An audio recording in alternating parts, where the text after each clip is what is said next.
everyone, welcome back. This week is episode 15. We're going to start off first with a little disclaimer here. This might be a shorter episode. Jeff has some type of bug and is not feeling well.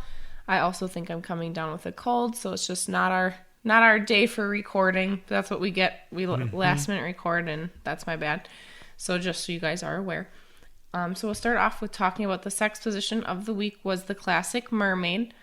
And was that the one with the leg wrapped around?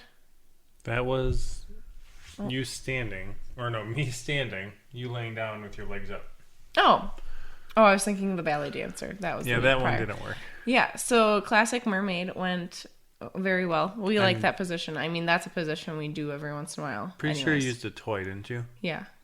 Yeah, remember that massager we showed you guys that we won at one of our date nights? Yeah, it's officially just a sex toy. And it works great.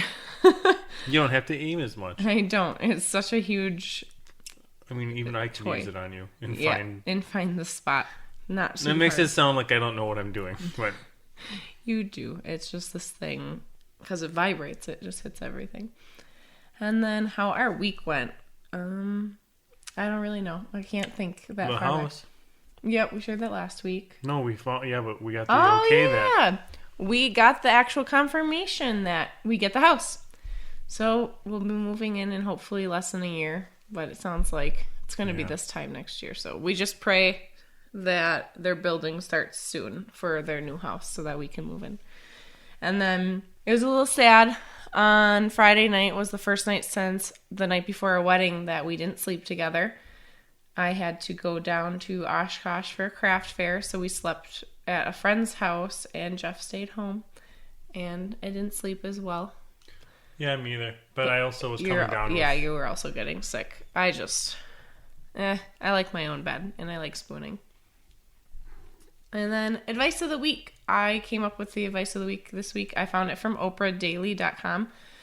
And then also, this is something we talked about before we got married when we were doing our, it's not couples counseling. We had to meet with our pastor 2 or 3 times. Counseling? Yeah, pre-marriage counseling. And this was brought up in there too, but it was, what I'm going to read now is from the Oprah Daily.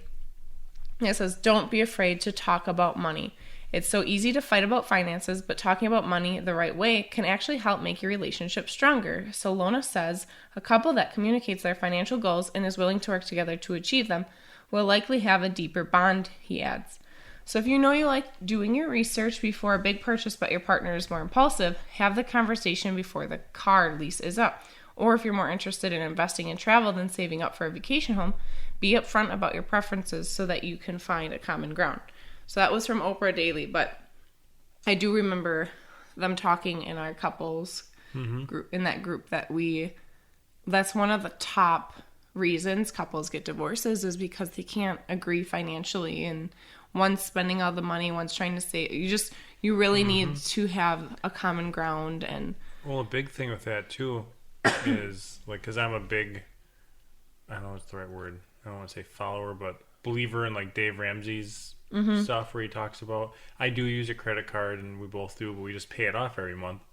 So we use it on the stuff we're going to spend money on anyway. But he talks about that too, where couples need to be on the same page with money. Yep. Otherwise, if you're not on the same page with that, there's other so stuff many probably arguments. doesn't line up. Exactly. And you can have so many arguments about money. So it's really important that you guys talk about your finances together and are on the same page. And Jeff has gotten me caught up on budget stuff and has gotten me into looking into that more. And she's got me spending money a little bit more. Like, not in a bad way. Not frivolously, but he didn't always, I tell him it's still important to have fun with our money a little bit. I'm not saying we're splurging on huge things here and there. But every once in a while, I'm like, you can have that. It's okay. It's not going to break our budget. And it's fun having the same goals, too. We're paying off our debts, and we paid off our boat, which was a big chunk, and we did it. It was really fun because we did it together. Mm-hmm. And it'll be nice because when we sell our house, we're going to actually, since we won't have to put a down payment on the other house until mid next year at least, it's going to be really nice because we are actually going to use it to pay off his truck. So that's more income going into our savings account that we can use for the house at a later time. And instead of Sorry, our cat's scratching the couch in the background. This couch is going away, though, so Yes. it's okay. Yeah. I mean, it's not okay. That's not okay because she's like, I can do it on any couch. And that's fun, too, because once you have all your debt paid off, you pay yourself by investing, and then you're earning interest instead of paying interest, and it's fun to see. And I saw something, too, that was not related to this, but it was advice that I saw. This was years ago, and then the funny thing is I saw it again yesterday or the day before. It was something on Instagram, something Facebook maybe. I think somebody shared it on Facebook. And it kind of reminds me of right now how I'm sick, and like sometimes you're sick and I take care of you. I'm sick and you take care of me, and I have to let you take care of me. Yeah. And I was like forcing down his throat. I'm like, no, I am going to go get you stuff. You do not need to come with. I'm fully capable of doing things on my own. And then as the day progressed, I started, I don't know. I could be allergies, but I don't know. Yeah. But then they talked about like a relationship, it'll add up to 100%, but it's not always 50-50. Sometimes it's like 60-40, or like today, 80-20, you taking care of me. And I just have to remember that and not feel like you're going to resent me. Yeah. Okay. And then our next thing, you don't know what it is, but I found a date idea. Ooh. And after this date idea, I actually want to do once a month. We're going to do a date out of the Adventure Challenge book. And that will be the date idea of that week. And I'm saying it out loud so that we actually start doing that. But this week's date idea was I found it actually from marriagetrack.com. And they just had something interesting to say about it, so I actually really liked it. And more scratching. All right. She's not happy about that. All right, so they actually said go to a comedy club. So for your next date night, head down to your local comedy club or watch a Netflix comedy special together, or obviously anything you can get that has comedy. They said this fun date night idea can actually boost marital satisfaction. Studies show that shared laughter causes couples to feel more supported and satisfied in their relationship. And then they're like, what could be better than laughing the night away with your partner? So I thought that was a really cool fact about it. So that's probably why our sex is fun, because we laugh because of random body parts hanging together, making great body farts. Oh, we had some great body farts the other night. And I think we were doing like the sex position that's coming up, isn't it?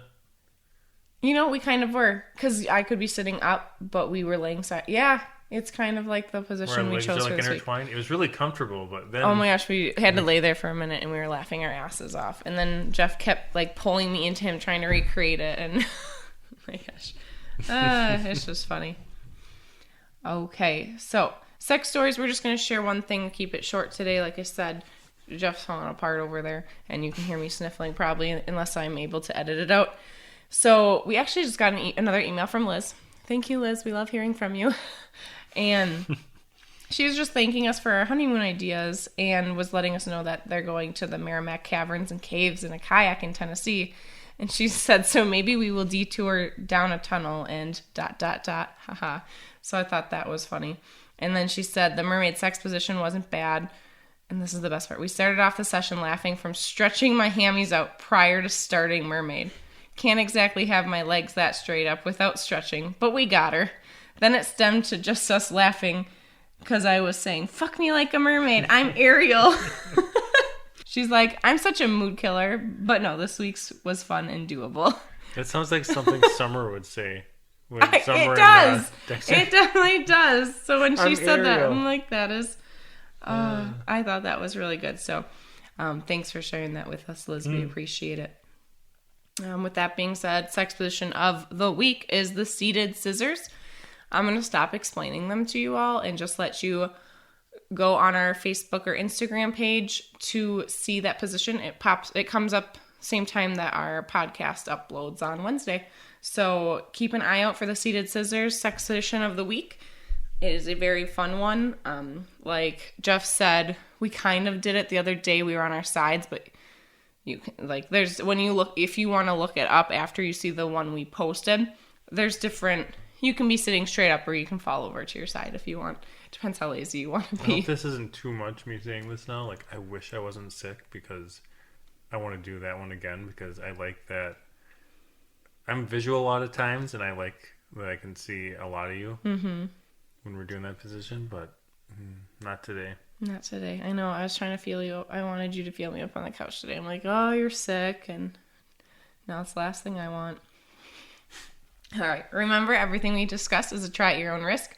We are not responsible for any injuries. Our podcast comes out every Wednesday morning. Social media, you can find us on Facebook, Instagram, and YouTube at kouplessutra, or email us at kouplessutra@gmail.com. Remember, that's couples with a K.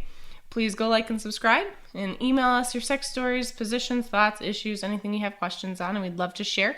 Thank you guys so much for listening, and we'll talk to y'all next week. And before we go, I would like to say I'm glad you do the disclaimer, because I bet if you didn't, Liz wouldn't have stretched and she would hurt herself, and then we're liable. Yeah. Damn you, Liz, just trying to sue our asses off. I know where you live. And we don't want her to get hurt either. No, we don't. Bye, guys.